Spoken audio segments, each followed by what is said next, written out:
Muito bem, meus amigos, vamos lá. Iniciando aqui o nosso estudo de hoje, Sexo e Destino, autoria espiritual de André Luiz, psicografia do Chico e do Valdo Vieira. Nós estamos no segundo encontro, nós estamos na segunda parte do livro, o capítulo número 10, o nosso segundo encontro. Para nós fazermos aqui uma breve recapitulação, bom dia, Brás. Nós lembramos que André Luiz, junto com Neves, estavam visitando Dona Beatriz, ali naquele processo de recuperação, lá no Almas Irmãs, e também tiveram ali notícias de que Marita também estava ali se recuperando, embora ainda não em condições de receber visitas e tudo mais, pelo fato dela se encontrar ainda, vivenciando aquele desequilíbrio emocional diante da forma como tudo aconteceu, e foi realmente algo bastante perturbador, porque a gente lembra que todo aquele transtorno vivenciado por ela, não foi nem uma bala emocional, foi ali um terremoto emocional que ela teve, de rejeição, de assédio, e depois veio o acidente, acabou passando ali naquelas 3 semanas, até a desencarnação dela, e ela chega no plano espiritual agora completamente ali envolvida por todas essas emoções. Então nós vimos ali André Luiz fazendo ali o acompanhamento da história dessas duas personagens, chegando ali no plano espiritual. Mas, enquanto André Luiz aproveitava ali a estadia no Almas Irmãs, ele comenta para nós aqui, no capítulo 10, no início, que ele estava sós com Félix, e então ele começou a trocar algumas ideias mais objetivas sobre o trabalho que ele continuava ainda, que ele queria dar sequência, que era o trabalho da assistência ao Nogueira e à filha, o Cláudio e a Marina. Bom dia, embaixador. Viu aqui então que o irmão Félix tinha ali conhecimento da situação de todos, mas ele pedia ali uma atualização, mais detalhes, mas viu que sim, era possível que ele continuasse, que inclusive o próprio Moreira, que era aquele espírito que então era obsessor, se tornou agora um servidor, embora ainda limitado na sua capacidade moral, pelo fato de estar ainda muito ligado às questões terrenas, às histórias do passado, que ele também se envolvia junto com essas personagens.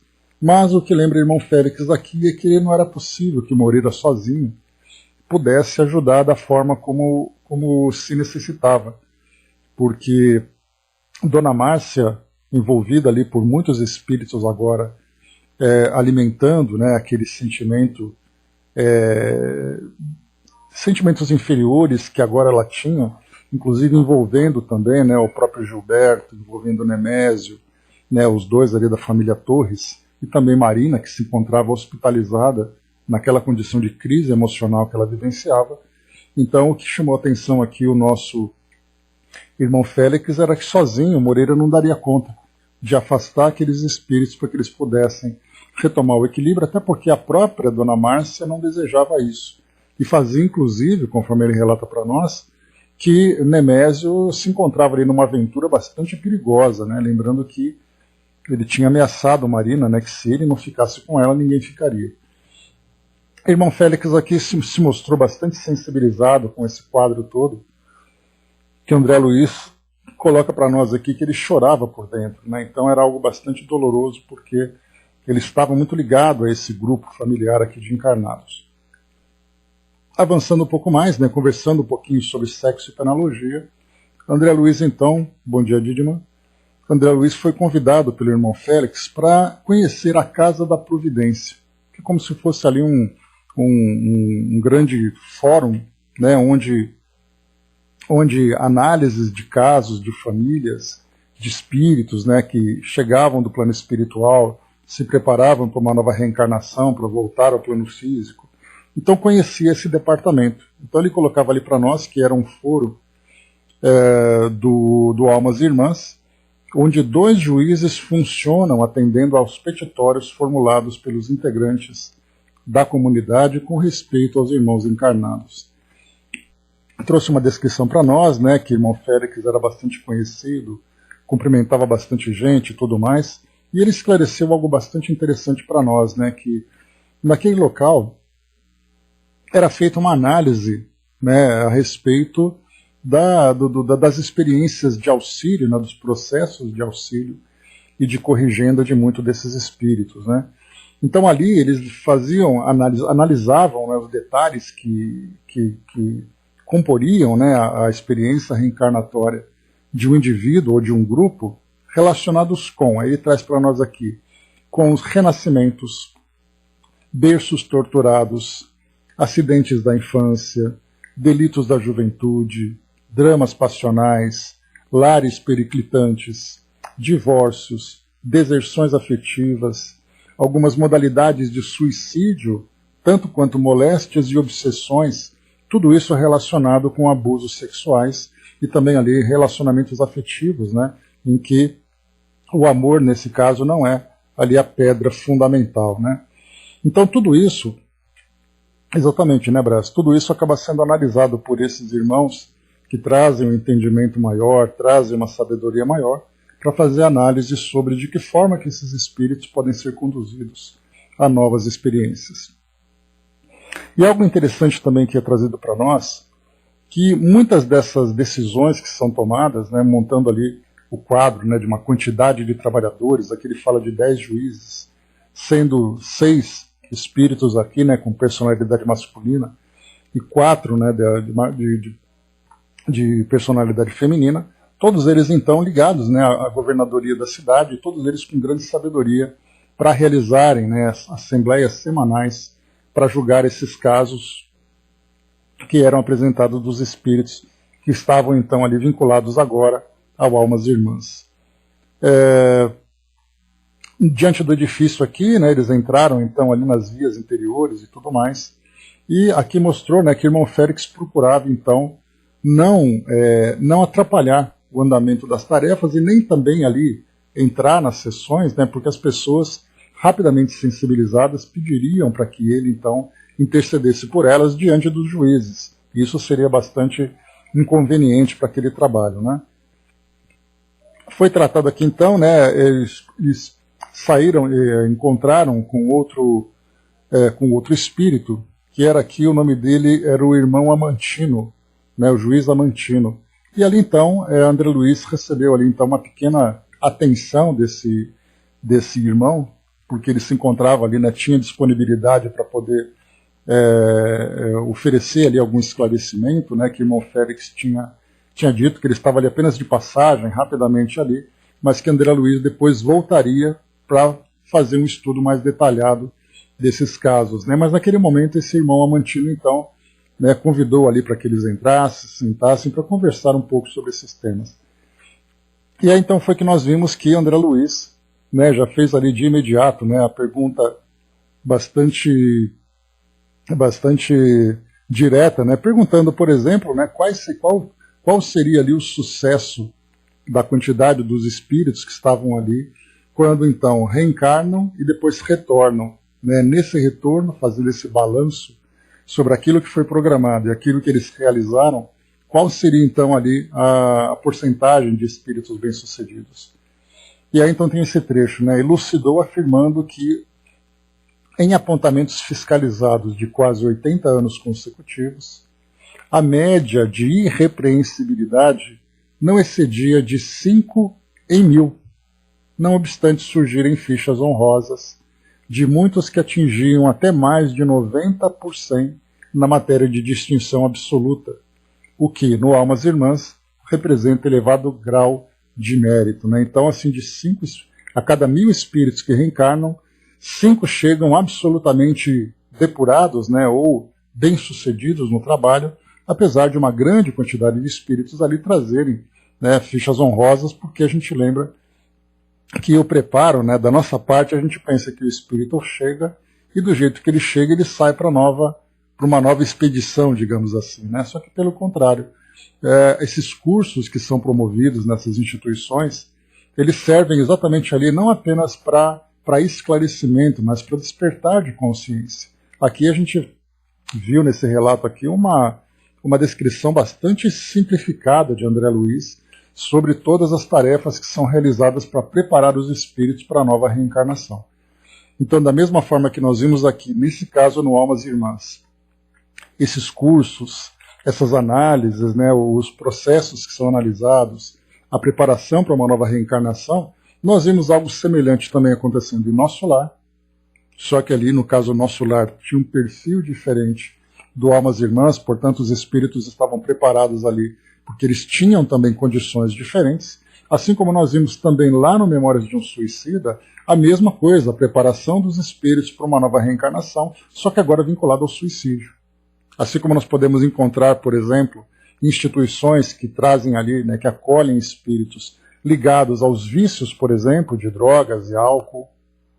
Assim como nós podemos ver espíritos ali que acabam desencarnando, motivados por violências e tudo mais, então todos eles são preparados de acordo com o perfil que vão apresentando, né, com as tendências que vão apresentando. Então aqui no Almas Irmãs estão relacionados então com distúrbios da sexualidade, né, ou do mau uso do sexo aqui, né.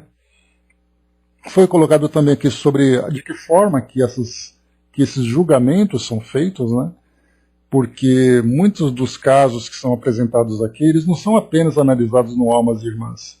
Muitas vezes ali você tem a necessidade, né, do Ministério do Auxílio, né, você tem ali necessidade do Ministério da... Deixa eu pegar aqui que a André Luiz mencionou. Da regeneração, né? Então, assim, são instituições que dão suporte, mas numa esfera superior, em que as bases da programação reencarnatória são feitas lá no Almas Irmãs, e depois, então, pela necessidade de uma nova logística, de companhias, de novas experiências, eles vão, então, passando para instâncias superiores, onde ali são feitas análises mais detalhadas sobre os casos que vão sendo apresentados. Bom dia, Mazan.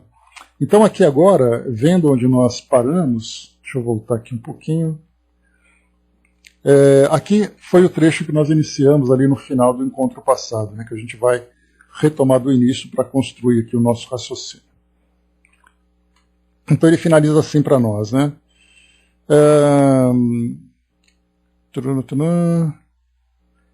Aproveitei o assunto dessa programação reencarnatória e da análise, né, da forma como os espíritos, então, ao retornarem no plano espiritual, são avaliados, né, na sua conduta, no cumprimento dos deveres que foram pré-estabelecidos e tudo mais. Quando eles retornam, então, muitos espíritos chegam como espíritos que falharam nesse compromisso, principalmente na forma na relação familiar, na relação íntima com os companheiros, né, com quem se comprometem. Aí então André Luiz colocou aqui: aproveitei o assunto e indaguei sobre o divórcio. O juiz atendeu. Em se reconhecendo que todos os matrimônios terrestres entre as pessoas de evolução respeitável se efetuam na base dos programas de trabalho previamente estabelecidos, seja em questões de benefício geral ou de provas legítimas, o divórcio é dificultado nas esferas superiores por todos os meios lícitos. Então aqui a gente vai lembrar, né, de espíritos que são chamados em desdobramento, espíritos que são influenciados, né, pelos mentores, pelos tutores do trabalho, para que se conscientizem, sejam encorajados, né, para darem continuidade nas tarefas com que se comprometeram, né? Então, todas as formas lícitas para que isso aconteça, e essa licitude que é apresentada para nós aqui, nós podemos até dizer que é para não violar o livre-arbítrio. Porque aquilo que é lícito você fala, você orienta, você esclarece, mas você não pode violar o direito do outro de tomar decisão. Porque, do contrário, ele deixa de ser o protagonista da programação reencarnatória e ele se torna alguém que simplesmente é manipulado. E nessa manipulação ele não conquista os méritos que são necessários. Por isso, então, esses meios lícitos é até onde eles podem ir. A partir dali, acaba se tornando, por exemplo, uma obsessão. Agora a gente pode imaginar um mentor espiritual obsediando o encarnado para fazer aquilo que ele quer que o outro faça. né? E, na verdade, essa licitude é para que vá até o limite, né, de onde ele pode influenciar, de onde ele pode orientar, e a pessoa então toma a decisão. E aqui no caso do divórcio, a gente lembra sempre, né? Se no suicídio, que são os casos mais graves, né, os mentores, os nossos instrutores, amigos espirituais, não podem, né, interferir na decisão do encarnado, a não ser influenciá-lo para que ele seja demovido dessa vontade, dessa tendência, imaginemos no divórcio, que é um caso menos grave que o suicídio, mas que mesmo assim traz consequências graves, né? Por isso, então, esse limite, que é o lícito até onde eles podem ir. Gelson. Contudo, em muitos casos, é permitido ou prestigiado, sob pena de transformar-se a justiça em prepotência contra as vítimas de crueldades sociais, que a legislação da Terra, por enquanto, não consegue remediar nem prever. Né? Então, assim, os espíritos que reencarnam, eles não estão presos naquela relação.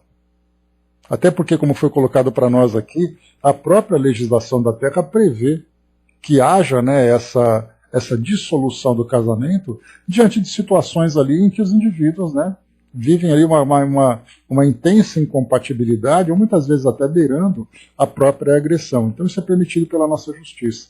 E a justiça divina não faz essa imposição, né, da mesma forma. Surgido o problema, o companheiro ou a companheira responsável pela ruptura da confiança e da estabilidade da união conjugal passa à condição de julgado.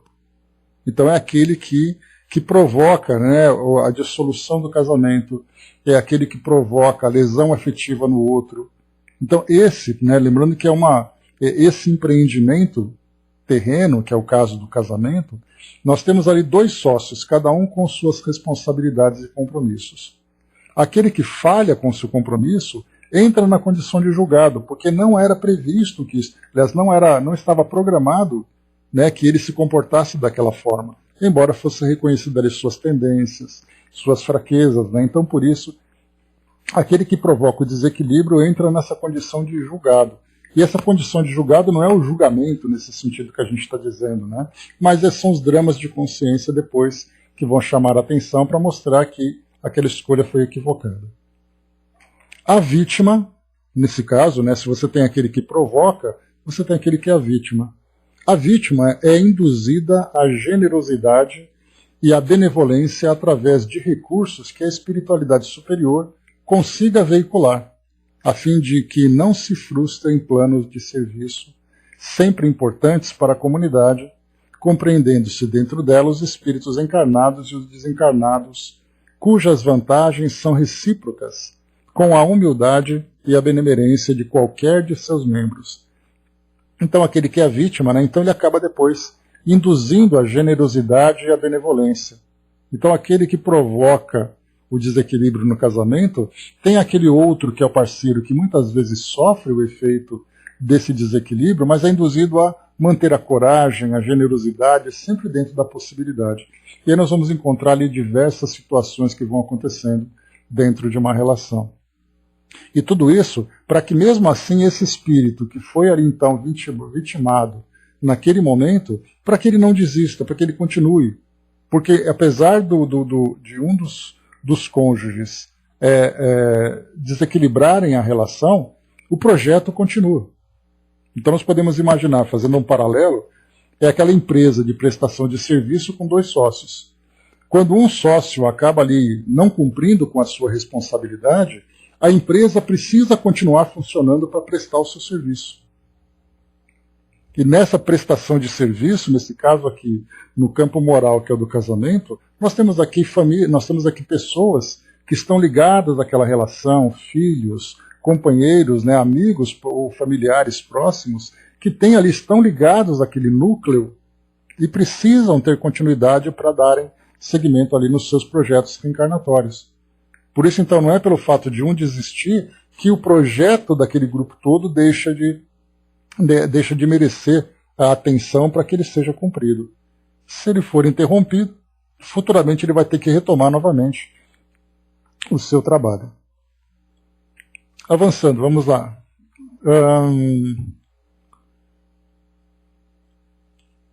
Em razão disso, alcançam a pátria espiritual na condição de enobrecidos filhos de Deus.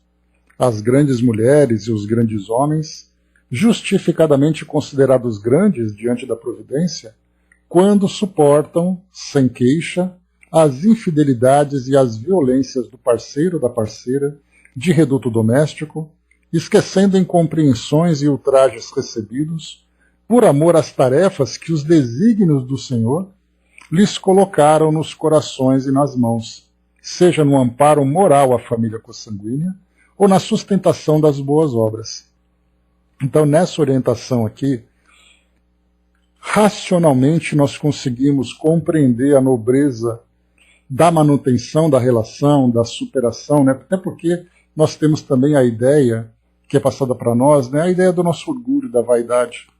Então, aquele que muitas vezes é ultrajado na sua honra, ele acaba, na verdade, deixando aquela relação porque ele se sentiu ofendido. E aí, então, essa ofensa, claro, vai afetar exatamente o nosso orgulho. Agora, aquele espírito que consegue ver naquela relação, aquele projeto maior que vai muito além dele, aí então a humildade acaba se prevalecendo.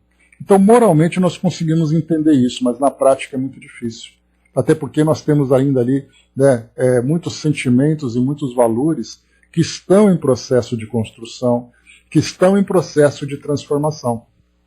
Na nossa sociedade hoje, por exemplo, se nós dissermos, né, para um casal que está ali passando por conflito, que aquele que passou pela infidelidade, aquele que sofreu a violência dentro das limitações, naturalmente, né, aquelas que não colocam, a gente fala muito mais aqui da psicológica, da indiferença, muitas vezes, a primeira atitude que nós temos na nossa sociedade é: deixe esse casamento de lado e vai cuidar da sua vida.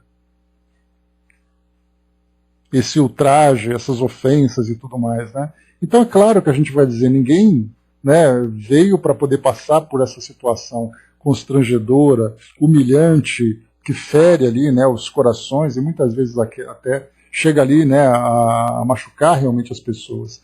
A nossa legislação mostra muito isso também a respeito de violências domésticas e tudo mais. Então nós temos circunstâncias no nosso mundo material que é muito difícil para nós termos esse entendimento que vai além do mundo espiritual, que vai além das fronteiras do mundo material aqui.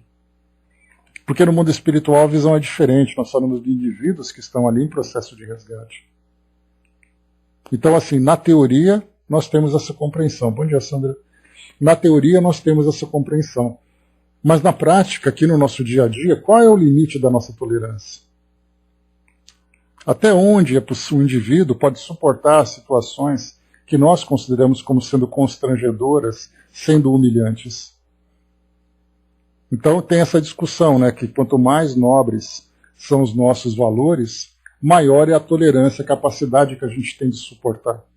Até porque a gente vai lembrar sempre que essa relação, né, o casamento que aconteceu, não tem aquela promessa de que sejam felizes para sempre. Na verdade né, aquela relação é parte de um processo. Então a nossa visão espiritual mostra que aqueles espíritos estão juntos naquele momento para cumprir um objetivo. Depois que esse objetivo é cumprido, em que cada um ali consegue alcançar o seu estágio de equilíbrio, né, ou esse estágio evolutivo, cada um segue seu caminho se assim for o desejo, ou seguem juntos se for também o desejo. Mas olhar esse casamento como algo eterno e definitivo é algo que nós precisamos modificar no nosso modo de ver. Porque isso continua trazendo aqui, gerando muitas dúvidas, gerando muitas angústias, gerando muito sofrimento. Então, esse limite precisa ser estabelecido, mas o grau de tolerância tem que também ser trabalhado a partir dos nossos valores. Porque nós vemos hoje casais, né, que simplesmente dissolvem relações porque simplesmente um não vai com a cara do outro, simplesmente gerou-se uma antipatia. Aí vai dizer assim, olha, acabou o amor, cada um segue para o seu lado.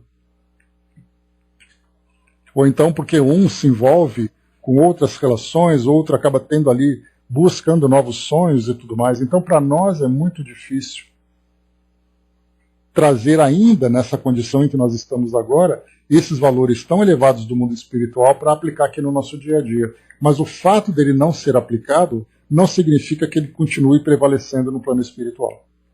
E aí são muitos os espíritos, os casais então que desencarnam e depois se deparam um com o outro e começam a fazer uma avaliação. E nessa avaliação vem exatamente ali, né, como a gente viu nesses tribunais, onde são feitas as análises sobre o grau de responsabilidade de cada um, sobre a conduta de cada um. Então é muito difícil mesmo termos essa compreensão ainda. Mas aqui, conforme André Luiz traz para nós, vai trazendo ali os nossos esclarecimentos e cada espírito então vai seguindo, né, com a tranquilidade da sua consciência, sabendo ali, principalmente para aqueles que não conseguiram levar a termo, né, a relação, que fez o que pôde. Eu fiz o que pude até o limite das minhas forças. Então, a partir dali, já não é mais da minha responsabilidade, mas o outro também tem que trazer a sua contribuição. Né? Acontece, né, Sandra, como a gente tem visto aqui André Luiz, muitos espíritos, depois que retornam ao plano espiritual, fazendo uma análise ali sobre a própria história, muitos espíritos realmente ali sofrem esse drama de consciência pelo fato de terem percebido que poderiam ter feito melhor e não fizeram. Mas aqueles que conseguiram fazer dentro do que era possível, né, então esses aí retornam já, né, sendo ali assistidos de uma forma diferente. Vamos aqui acompanhar o que ele continua também. Elcio colocou para nós. Segundo Emmanuel, né, se sabemos e não fazemos, né, o que o bem nos ensina, melhor fora não saber, para não sermos tributados, né, com taxa de maior sofrimento nas grades da culpa. Né? Mas ao mesmo tempo tem aquela história também, né, Elcio? A quem muito foi dado, muito será cobrado. Né? Então o esclarecimento é que faz com que muitos espíritos sofram depois desses dramas de consciência. Então, a partir do momento em que ele tem o conhecimento, em que ele tem o entendimento, e ele não cumpre com aquilo com que ele se comprometeu, aí então acaba depois sendo muito mais difícil. Mas ele continua, vamos lá. Os que possuem semelhante comportamento, esses que conseguem tolerar tanto quanto possível, né, suportando as dificuldades dentro dessas limitações, porque a gente lembra, mais uma vez, como eu comentei com vocês, né, que nós temos ali, Emmanuel diz para nós, né, que o indivíduo tem que tentar evitar a dissolução da relação, tanto quanto possível, até o limite de suas forças. A partir do momento em que esse limite foi ultrapassado, é mais fácil, então é melhor se considerar o adiamento do compromisso reencarnatório do que agravar naquele momento, né, a partir daquele momento. Então, muitas vezes separamos, esperemos que os dois se preparem para que no futuro voltem então para se juntar. Porque a gente lembra, né, que infelizmente os compromissos do passado vão criando vínculos que precisam ser dissolvidos. E essa dissolução ela vem gradualmente, através do trabalho e da evolução e do desenvolvimento de todos os envolvidos. Vamos lá então. Então, os que possuem semelhantes, mais uma vez, só para a gente lembrar, né? Diz assim para nós, em razão disso, alcançam a pátria espiritual na condição de enobrecidos filhos de Deus. Grandes mulheres e grandes homens, justificadamente considerados grandes, diante da providência, quando suportam sem queixa as infidelidades e as violências do parceiro ou da parceira de reduto doméstico, esquecendo incompreensões e ultrajes recebidos por amor às tarefas que os desígnios do Senhor lhes colocaram nos corações e nas mãos, seja no amparo moral à família consanguínea ou na sustentação das obras, das boas obras. Então aqui a gente fala de limites e cada um então vai conhecendo os próprios limites. Os que possuem semelhante comportamento dignificam todos os grupos espirituais a que se entrosam e venham dessa ou daquela religião, desse ou daquele clima do mundo, são acolhidos sob galardões de verdadeiros heróis, por haverem abraçado sem revolta os que lhe espancavam a alma, sem repelir-lhes a afeição ou a presença.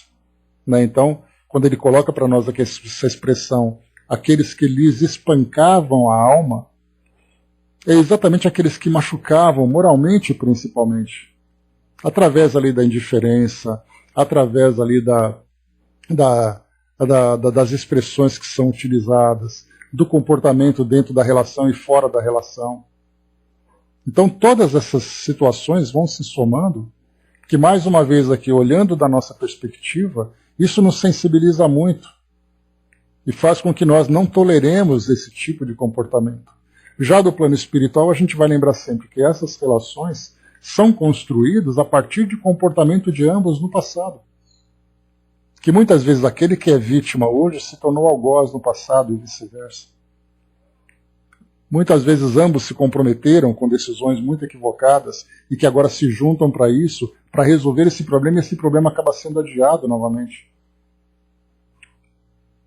E ele continua: no entanto, observem agora, os que patenteiam incapacidade de perdoar as afrontas, conquanto lhes lastime a ausência de grandeza íntima, são igualmente amparados no desejo de separação conjugal que revelem, adiando-se-lhes os débitos para resgates futuros e concedendo-se-lhes as modificações que requeiram. Chegados a esse ponto,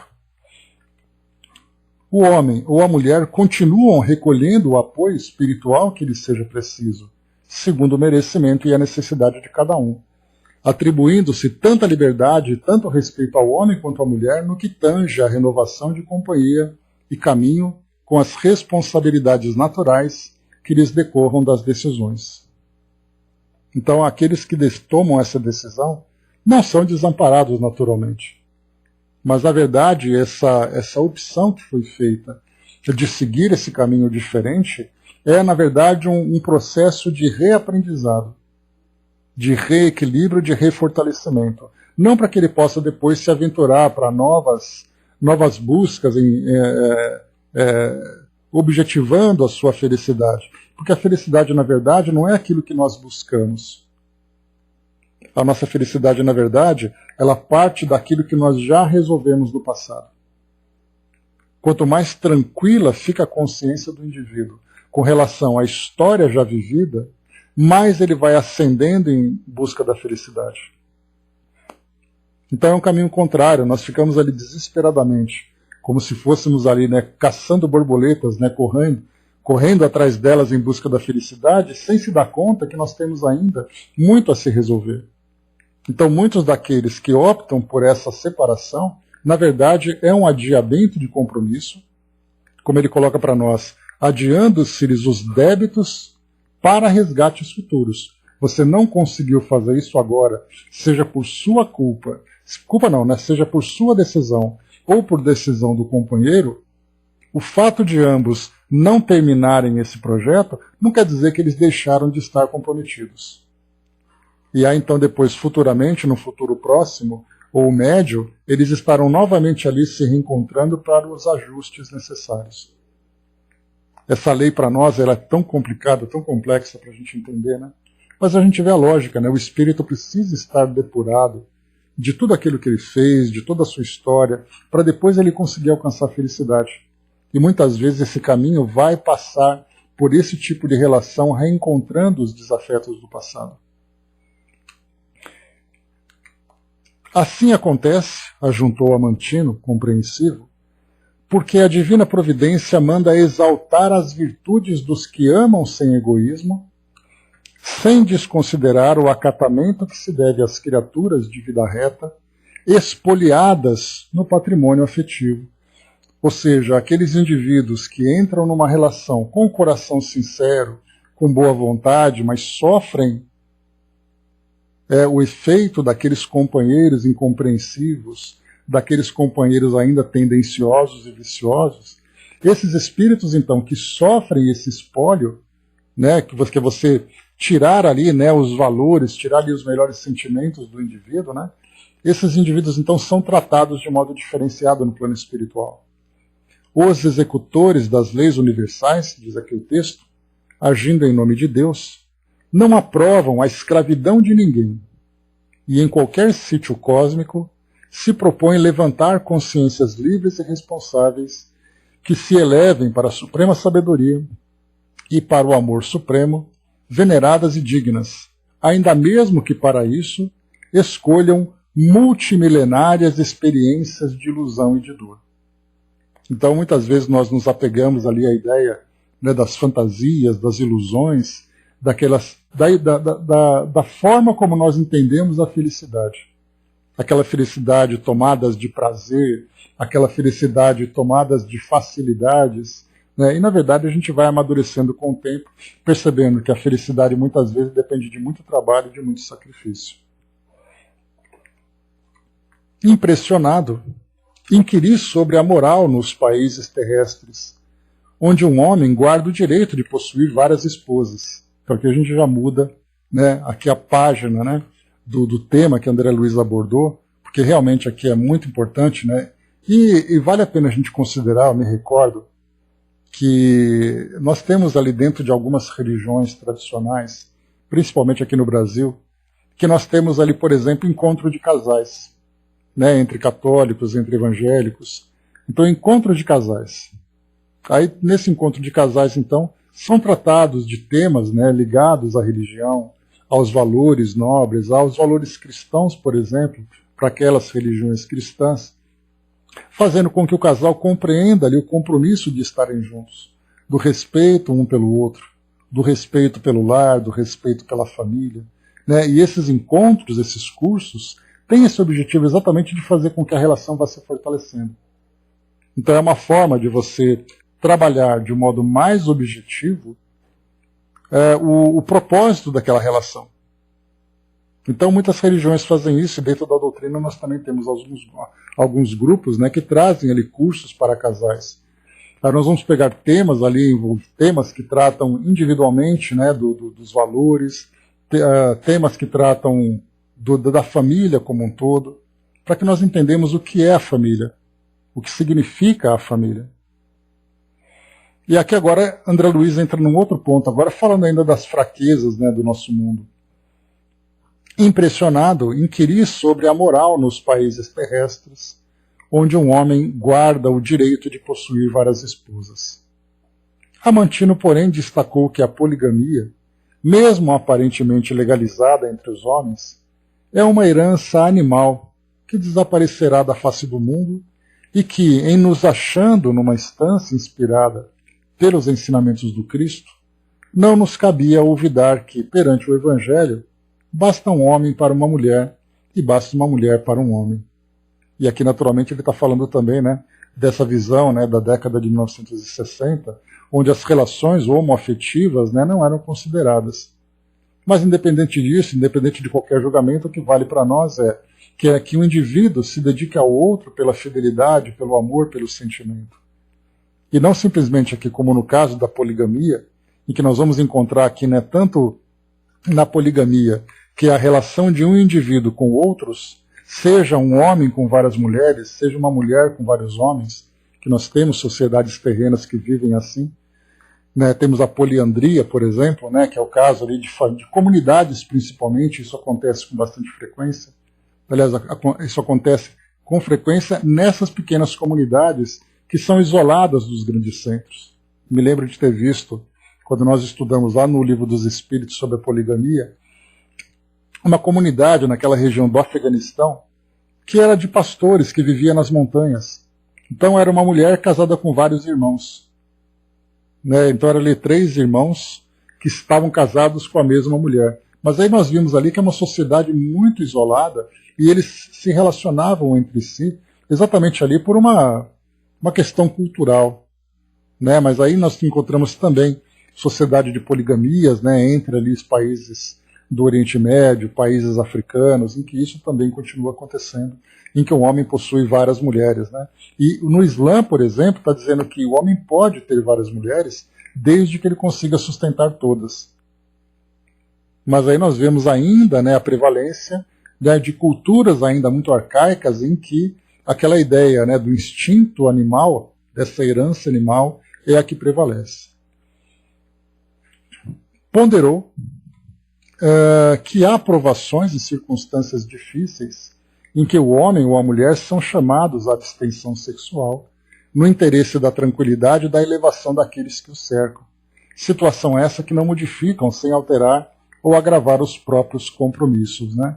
Então também aqui, né, a abstenção sexual que nós vamos encontrar, né, a abstinência, que também então são comportamentos em que o indivíduo, que nós estudamos lá também no Livro dos Espíritos, que a abstinência sexual ela pode se dar de várias formas. seja por opção, seja por circunstâncias. Então tem pessoas que, por exemplo, optam pelo celibato, né? Então não querem ter relações com ninguém. Não querem ter ali envolvimento afetivo com ninguém.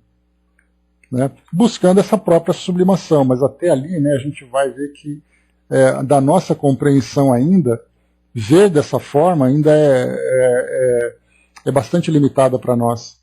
E nesse caso, algumas pessoas que optam, por exemplo, seja pela religiosidade, seja mesmo pela própria abstinência, para esse processo de transformação, de se libertar dos instintos físicos, dos instintos animais, para fazer valer os seus valores mais nobres, aí nós vamos encontrar ali uma quantidade muito pequena aqui no nosso mundo ainda. Até porque a nossa própria cultura nos instiga a esse tipo de comportamento. A gente lembra, né, que qual é o destino de todo homem e toda mulher que nasce? Crescer, se relacionar, constituir família. Então, quer dizer, é parte da nossa cultura. E o indivíduo que foge a isso, né, ele acaba muitas vezes até sendo apontado pela própria sociedade, pela própria comunidade, pelo fato de optar por isso. E aqui nós temos então, perguntei se a casa providenciava auxílio conforme a extensão dos erros. Ele redarguiu bem-humorado que o auxílio se verifica justamente pela extensão dos acertos e não dos erros, né? Quanto mais exato o espírito reencarnado na prática dos deveres que lhe competem, mais amparo recolhe nos dias obscuros em que resvale do destino, do desatino. Qualquer pedido de ajuda ali formulado antes de tramitar é analisado à luz de contabilidade segura, pelo documentário pertencente ao candidato para quem se requisita favor. Certos como haveres, desacertos por débitos,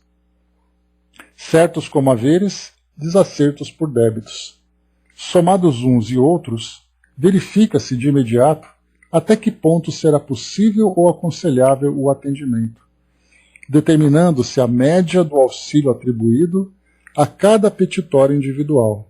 Aqui ele já começa a falar sobre o pedido de assistência, né, que é levado a esses tribunais, a esses grupos de apoio, e aí vai falando assim que o objetivo é sempre para poder fazer com que o espírito se fortaleça cada vez mais, né, tenha sempre o equilíbrio, para que ele possa realmente cumprir aquele compromisso. Mas aí vai depender realmente do merecimento. Porque de nada vale, né, simplesmente fazer um pedido de ajuda no momento em que ele sofre, se ele não apresenta disposição real de transformação. A gente lembra que os pedidos de prece são sempre mais intensos no momento do sofrimento. No momento da alegria, todo mundo desfruta de prazeres e a prece acaba sendo quase ali que automática. E é muito natural que seja assim, né, pelo fato de nós ainda termos essa dificuldade de compreender o mundo espiritual na sua realidade. Então nós pedimos ajuda no momento do sofrimento. Quando está tudo bem, então está tudo tranquilo. E aqui nessa relação, né, dentro das relações afetivas entre os indivíduos, então os pedidos de auxílio são realmente para aqueles que precisam de ajuda. Por exemplo, alguém que no momento faz uma escolha equivocada, e nessa escolha equivocada ele acaba criando um grande problema, e ele pede então ali o pedido, faz aquele pedido de ajuda. Qual é o merecimento que ele tem? Se ele mesmo teve responsabilidade pelas suas tendências, pelas suas fraquezas, a seguir por esse caminho. Como é que vai fazer ali com o auxílio? Né? Como é que ele pede o auxílio? Então ele faz o pedido, os espíritos então veem de que forma que podem ajudar, naturalmente ele tomados por todo o sentimento de caridade, para ajudar aquela pessoa a se reequilibrar, mas com o objetivo dela se tornar melhor. Mas se ela toma aquela decisão e o pedido de prece vem porque veio o sofrimento, a gente entra mais ou menos naquela imagem, né, que eu sempre passo para vocês, que quando você vai numa delegacia ou numa penitenciária e você vê os indivíduos presos, muitos ali apresentam grandes remorsos, grandes arrependimentos. Mas será que eles estão arrependidos porque estão presos ou porque eles realmente não queriam fazer aquilo? Alguém acabou de ser preso. Você está arrependido? Estou sim, senhor, estou muito arrependido. Mas e se você não tivesse sido pego? Aí está tudo tranquilo. Então é nesse sentido que ele coloca para nós aqui que os pedidos realmente chegam sempre diante das dificuldades na relação, nas dificuldades individuais ou dos parceiros, né? Mas é analisado exatamente ali a intenção que cada um teve diante daquela situação dolorosa que estão vivenciando. Salientou, entretanto, que nessa clara aplicação do direito, muitos requerimentos de socorro nas diligências empreendidas se transformam automaticamente em provisões de corrigenda, porque se escasseassem créditos aos interessados, sobejando dívidas, o resguardo assumia a forma de emenda, o que às vezes irritava os solicitantes, sem que lhes fosse possível modificar o curso da justiça.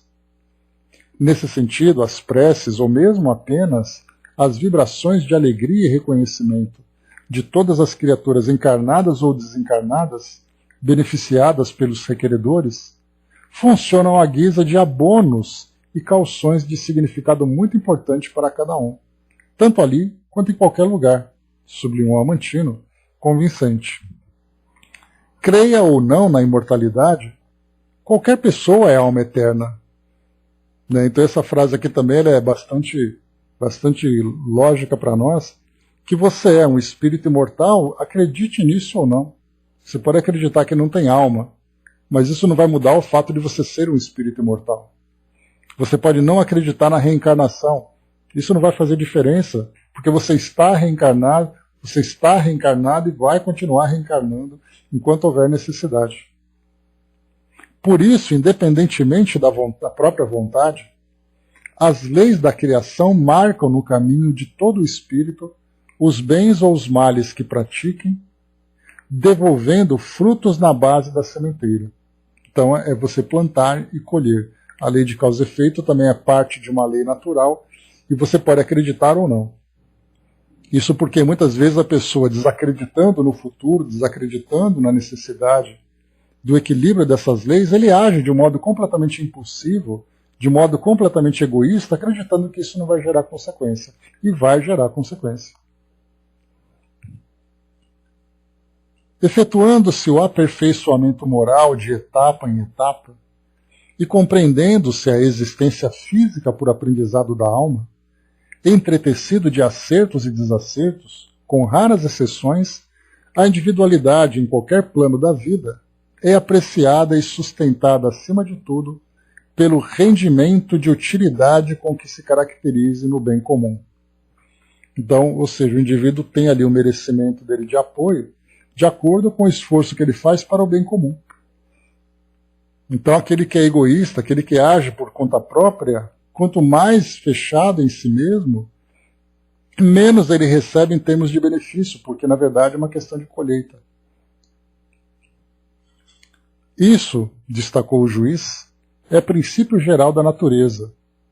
Árvore benfeitora atrai a defesa imediata do pomicultor. Animal prestimoso recebe do dono cuidados especiais. Lícito que a pessoa, quanto mais valor demonstre para a coletividade, na terra ou em outras paragens, mais devotamento receba das esferas superiores. E aí a gente mostra exatamente ali o que é, quando nós estudamos, né, sobre o sentimento de fraternidade, sobre o amor ao próximo, principalmente. Porque essa assistência do plano espiritual não é simplesmente ali uma força invisível que atua sobre o indivíduo. É ali o apoio de indivíduos para indivíduos. É aquele espírito que se dedica ao auxílio, é aquele grupo que se dedica ao auxílio. Se nós temos ali indivíduos se doando em benefício de alguém, é porque esse alguém também se doou em benefício de outros. Aquele indivíduo que só pensa em si mesmo, qual é o mérito que ele tem para receber de uma coletividade toda o apoio que ele pede, coisa que ele nunca ofereceu? Então essa é a lei aqui que o irmão Amantino traz para nós. De nossa parte, nenhuma objeção. Todas as ponderações articulavam-se ali em direito líquido, espontâneo. Eu não sei o propósito de saber como se operavam as audiências. Todavia, diante da recusa de Félix, que não concordava em alterar o serviço, Amantino propôs se ouvisse pelo menos um caso ali mesmo no gabinete, para que mostra ligeira me fosse facultada. Então aqui André Luiz tinha essa curiosidade de saber como se trabalhava esse processo dentro desse tribunal, e aí então, vendo ali que não seria possível, né, demonstrar isso com mais profundidade, talvez pelo momento em que eles estavam ali apenas de passagem, foi sugerido então que analisasse um caso especificamente, para poder entender ali toda a análise, né, do passado dos indivíduos, das escolhas que eles fizeram, para chegar depois ali naquelas determinações que estavam sendo elaboradas.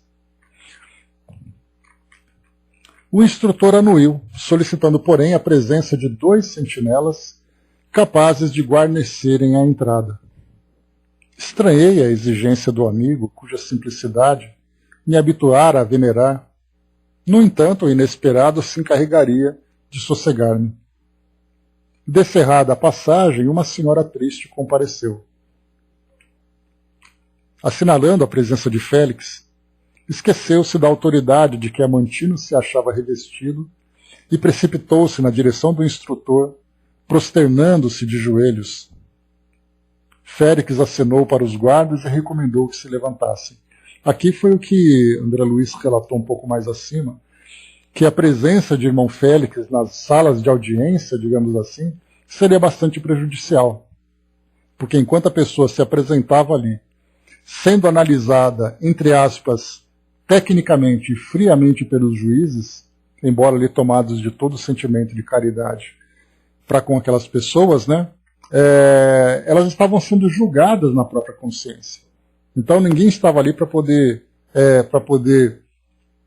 tirar delas responsabilidades. No momento em que o irmão Félix entrasse numa dessas salas, rapidamente as pessoas correriam para ele como se fosse um pai protetor, pedindo aquela ajuda para poder tirá-las, né, diante daqueles juízes malvados e frios.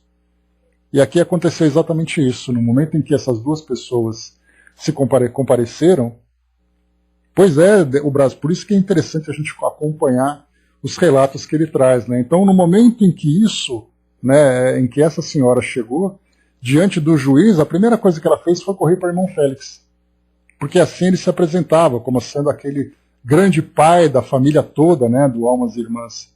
Era aquele homem bondoso que as pessoas cumprimentavam nos corredores, nas alamedas, né, da colônia e tudo mais. Ele não era aquele homem sentado atrás de uma mesa diante de um tribunal. Então, entre o juiz e aquele pai amoroso, as pessoas corriam para ele pedindo clemência, pedindo ajuda, pedindo isso, pedindo aquilo. Bom dia, dona Miranda. Então, Félix acenou para os guardas e recomendou que a levantassem. Apenas aí cheguei a entender que o mentor se preparara de antemão a rejeitar qualquer manifestação de idolatria, fugindo à lisonja que ele usualmente não suportava. A recém-chegada, não obstante contrafeita, foi constrangida a falar de pé, mantida por aqueles que a sustentavam. Instrutor, tenha compaixão de nós, chorou a mulher, entregando-lhes os autos que trazia. Roguei proteção para minha filha e veja o resultado. Manicômio, manicômio. Coração de mãe concorda com isso? Impossível, impossível. O benfeitor leu a peça e obtemperou. Jovelina, sejamos fortes e razoáveis. O despacho é justo. Justo? Pois o senhor não conhece minha filha? Ah, sim, disse Félix com indefinível tristeza, a lhe velar o semblante. Iria Valetre.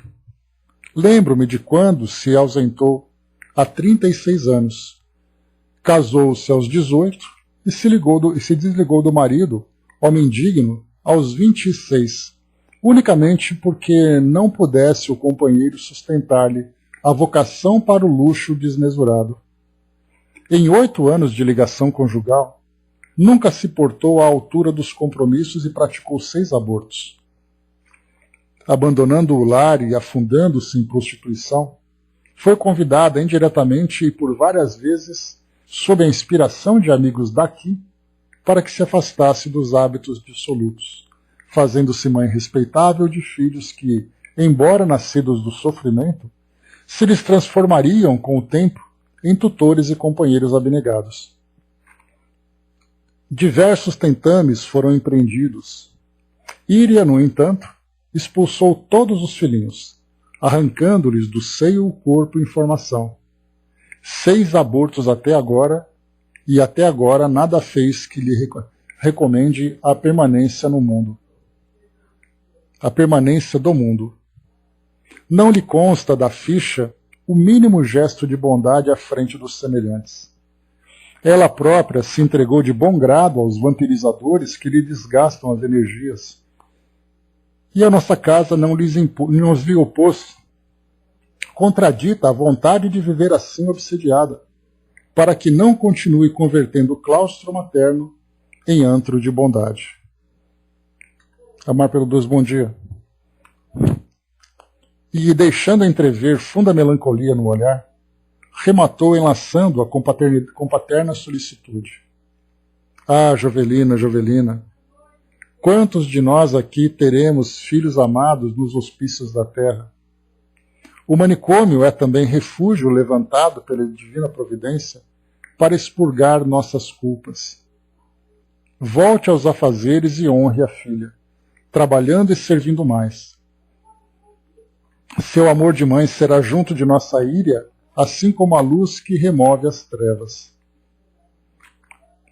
A requerente fitou os olhos do instrutor, olhos que lhe falavam de recôndito martírio moral, e agradeceu engasgada de angústia, beijando-lhe a destra com humildade. A sala retomou a feição própria, mas a entrevista não estimulou comentários.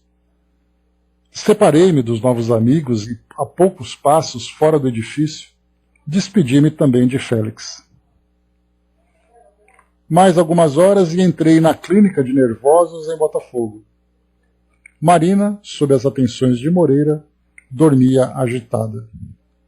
Então, aqui nesse trecho que nós vimos, né, André Luiz, então, ele teve aqui um contato com o irmão Félix e com o irmão Amantino, para terem uma ideia da forma como se processam esses casos que são levados para esses tribunais lá na colônia Almas Irmãs. Mais uma vez, a gente, como eu comentei com vocês há pouco, nós vamos, a partir desse relato de André Luiz, tendo uma ideia da forma como as instituições trabalham. Nós temos aquelas, por exemplo, em que analisam os petitórios de espíritos que desejam trabalhar como missionários, por exemplo. Alguém que quer fazer um trabalho em prol da comunidade, alguém que quer fazer um trabalho de proporções mundiais, por exemplo, né? Nós tivemos ali espíritos que reencarnam e que acabam se tornando conhecidos, né? Tornando-se referências mundiais. Então, esses espíritos que reencarnaram não vieram simplesmente aqui por acaso e não foram conhecidos por acaso.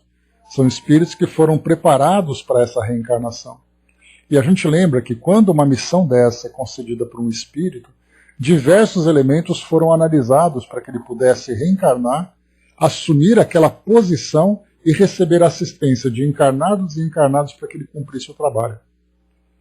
É o que a gente conheceu, por exemplo, imaginemos Kardec, na sua época, quando ele reencarnou, trazendo como compromisso, né, como missão, né, a implantação da doutrina espírita aqui no nosso mundo, porque ele seria ali o ponto de contato entre o plano espiritual e o plano físico na organização do trabalho, desse material todo para divulgação, publicação e tudo mais.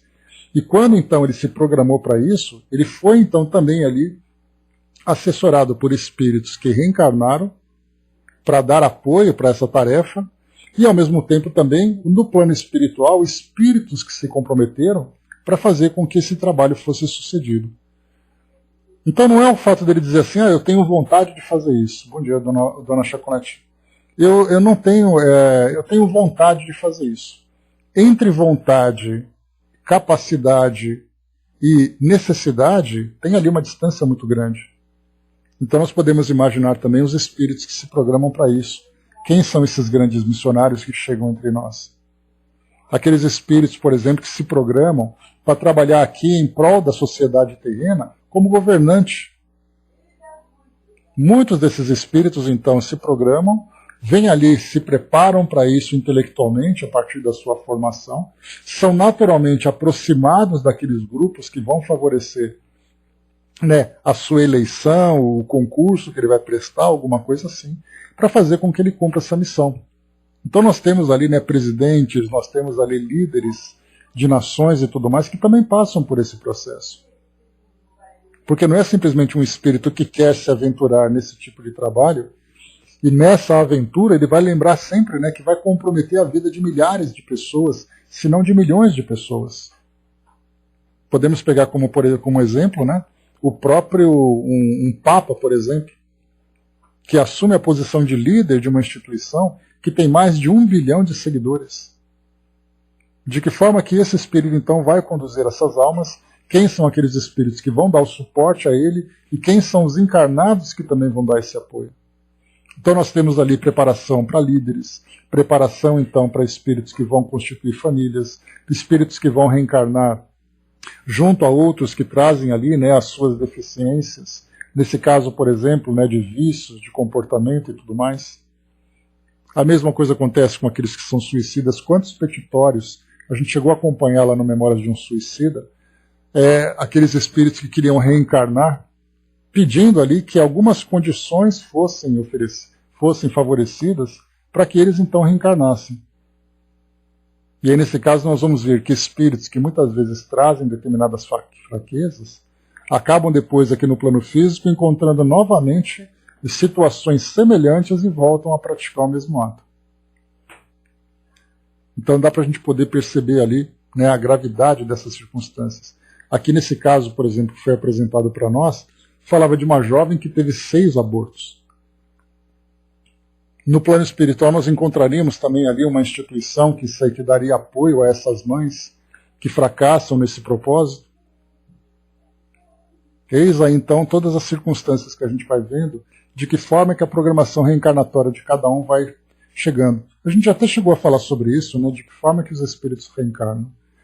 Então eles se preparam para uma nova reencarnação, analisando ali quais são as circunstâncias que serão elaboradas para que ele possa então se resolver com o passado, se resolver com sua própria história, se preparar ali para um reencontro com outros espíritos, para depois retornar de novo ao plano físico como espírito ali bem sucedido no seu trabalho. Quais serão os pedidos que ele vai fazer para que tenha então essa concessão para ter aqui uma nova reencarnação? Se depender deles, né, como a gente sempre lembra, né, ele vai pedir tudo aquilo que para ele é prazeroso. Dinheiro, poder, fama, beleza, inteligência, fama, influência. Então vai sempre pedir o melhor, né? Não, porque eu vou usar todos esses recursos para poder fazer com que a sociedade seja bem servida, aquelas pessoas sejam bem servidas com a minha presença. Mas na verdade ele está pensando só nele. Porque tudo aquilo que ele escolhe é para proporcionar o seu prazer pessoal. Ele não visa, na verdade, apesar dele ter essa proposta, o seu objetivo, na verdade, é um objetivo pessoal. Ele quer se beneficiar com aquilo que vai ser colocado à disposição dele. E é aí então que nós vamos encontrar, no momento em que uma reencarnação é preparada, ele vai se deparar então exatamente com esses instrutores, com esses juízes, da forma como André Luiz relata para nós, que vão ali fazer com que cheguem para ele ali uma programação de acordo com aquilo que realmente ele precisa. E quantas são as frustrações daqueles que fazem determinados tipos de pedidos para terem um tipo de vida, mas acabam depois sendo ali não necessariamente convencidos, né, mas induzidos a aceitarem outra proposta reencarnatória para que a sua vida seja ali para ele de fato, né, um instrumento de transformação. Então nós temos ali nesses tribunais, como foi André Luiz colocou para nós também aqui, muitos pedidos que chegam são de desencarnados que pedem em favor daqueles que estão encarnados, como foi o caso dessa senhora. Ela fez esse pedido em nome da filha que estava encarnada. E aí então é feita essa análise da assistência que ela poderia receber para poder sair daquela condição. Então, quer dizer, o manicômio seria o destino para ela. Por que o manicômio? Pela loucura que ela se envolveu. pela prostituição, pelo aborto, por tudo aquilo que ela vai vivenciando em termos de busca de prazeres, né? Dudu colocou, né, o incrível é que você vê tudo, né? Sabe das coisas, se prepara para reencarnar, chega, cresce, não lembra de nada e começa a errar de novo, né? Daí penso nesse bendito esquecimento do passado, né? Então é necessário que a gente esqueça do passado. Né? O que a gente vai lembrar sempre é que o esquecimento do passado, ele faz com que nós nos esquecemos dos fatos, não das impressões. Porque nós guardamos na intuição, né? Aquele indivíduo que sabe, né? Você vai tomar uma decisão, você vai praticar um ato, você sabe que aquilo não vai te fazer bem. É como se nós tivéssemos, por exemplo, instintivamente, você sabe, pelo conhecimento que você tem, se você está caminhando por uma rua, e de repente você tem que entrar numa rua que ela não tem boa aparência. Aí você vai analisar que rua é essa, onde essa rua se encontra, que horas são, quem são as pessoas que podem frequentar essa rua e quais são os riscos que você tem. Intuitivamente você vai dizer, é melhor eu não ir para lá, porque isso pode me trazer problema. E aí então ele toma essa decisão para se proteger, porque ele sabe que alguns riscos estão ali para fazer com que você sofra ali uma agressão, um assalto, um crime qualquer. Você não vai. No nosso caso, quando a gente guarda na nossa consciência as impressões do nosso passado, daquilo que foi planejado para a nossa reencarnação, no momento em que você vai tomar uma decisão, você sabe que aquilo vai te fazer mal.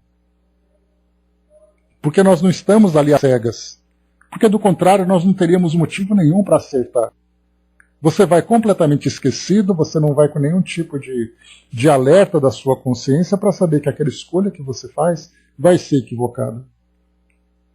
Mas muitas vezes o próprio indivíduo toma essa decisão sabendo que é errado, mas muitas vezes a vontade de fazer é mais forte. Então ele sabe que se ele entrar naquela rua ele vai sofrer. Mesmo assim ele quer entrar por aquela rua. O seu livre-arbítrio é respeitado e ele então fica submetido ali aos riscos dessa decisão que ele tomou. Então a nossa consciência vai fazendo isso. Agora o detalhe é que quanto mais preparados nós estamos moralmente, e também até mesmo, né, dentro da nossa própria trajetória evolutiva, mais sensíveis nós somos a essas intuições. E esse alerta da nossa consciência fica cada vez mais atento, cada vez mais ali, mais ostensivo, para chamar a nossa atenção. E aí então você sabe que não deve fazer, a sua consciência está dizendo claramente que você não deve, e você toma a escolha certa, você não toma aquela decisão. Então a gente vê assim que a nossa consciência, ela vai dependendo, na verdade todos nós, né, vamos dependendo do desenvolvimento dos nossos valores. Do entendimento que nós temos sobre as experiências que a vida vai nos oferecendo.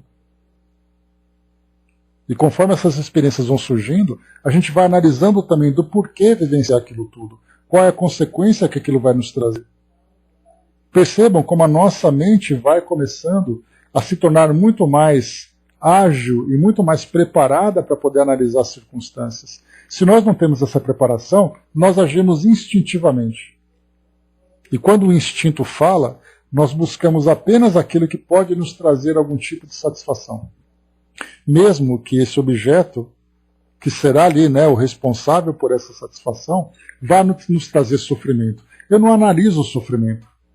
Eu não penso na decisão que eu vou tomar, qual é a consequência, quem será afetado, de que forma será afetado. O que me interessa simplesmente é buscar esse prazer.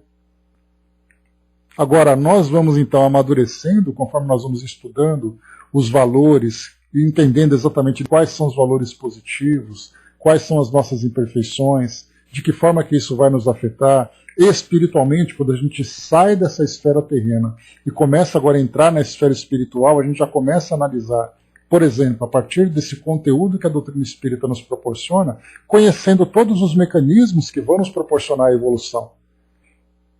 Então eu sei que a decisão que eu tomo agora vai me afetar nesse futuro, que terá ali depois uma nova experiência, lei de causa e efeito, comprometimentos com outras pessoas, comprometimento com a própria história.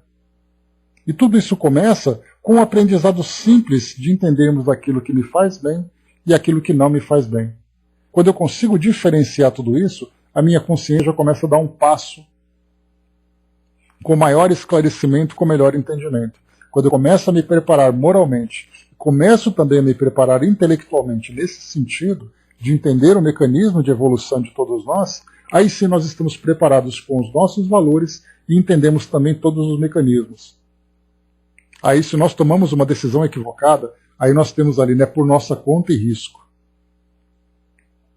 Enquanto maior o esclarecimento, maior o preparo que nós temos, maior será a consequência, porque a gente não pode dizer que não sabia. Há aqueles que erram por ingenuidade, há aqueles que erram por arrogância. Então nós temos que tomar decisão. Qual é exatamente a nossa condição? Temos esclarecimento, temos valores. Então a decisão só pode ser acertada. Só precisamos de força moral para isso. E para isso então vem exatamente esse constante para fazer com que esses valores fiquem sempre vivos em nossa memória, em nossa consciência. Mas é isso, meus amigos. Encerrando por aqui o nosso trabalho de hoje. André Luiz, então, Duda, bom dia. Terminando aqui o nosso estudo, saímos então aqui de André Luiz, desses 2 últimos capítulos que nós estudamos, vendo ali André Luiz no plano espiritual, visitando então o Almas Irmãs, vendo os espíritos, conhecendo um pouco do trabalho dessa instituição. Nesse capítulo 11 nós voltamos agora aqui para o plano físico, para retomar aqui a história das nossas personagens, vendo aqui então, né, Cláudio, Márcia, vendo aqui Marina, vendo aqui também Moreira trabalhando no plano espiritual, Salomão, né, aquele farmacêutico, estando próximo ali ajudando. Então voltamos, né, junto com Gilberto, Nemésio, todas essas personagens, agora retomando aqui ao plano físico. Então já deu para a gente ter uma ideia, quando juntamos todos esses nomes, percebendo então que, conforme o irmão Félix colocou para nós logo no começo, lá quando ele conheceu André Luiz, que todos esses espíritos saíram dessa instituição. Então é aquele caso em que a programação reencarnatória fez com que esse espírito se vinculasse àquele espírito através do matrimônio, que a partir ali, né, da relação entre eles, viria esse outro espírito como filha, que se aproximaria depois de outros espíritos, e todos eles então tendo ali um mapa reencarnatório em que eles iam então fazendo com que os seus caminhos se cruzassem em configurações diferentes e intensidades diferentes, sendo observados exatamente pela instituição tutora. E aí nós vimos aqui que eles tinham não apenas ali o apoio da instituição, mas estavam tutelados pelo diretor dessa instituição, com quem eles tinham um vínculo. E é aí então que André Luiz aqui tem trazido para nós o sofrimento de irmão Félix de ver que esse grupo todo está fracassando no seu propósito. Em que todos eles se comprometeram. Marita desencarnou precocemente.